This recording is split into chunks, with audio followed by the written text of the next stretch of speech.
In front of me is Xiaomi Redmi A3x, and today I would like to show you how you can apply animated live wallpaper called Magic Fluids.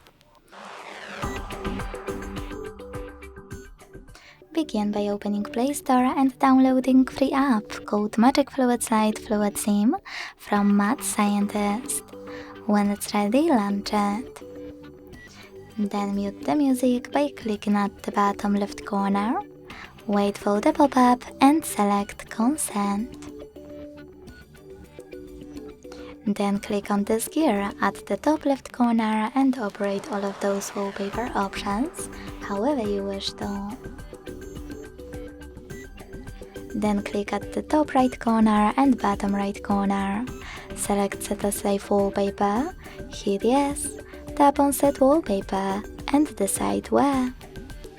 Thanks so much for watching. If you enjoyed this video, don't forget to leave a like, comment and subscribe. Bye!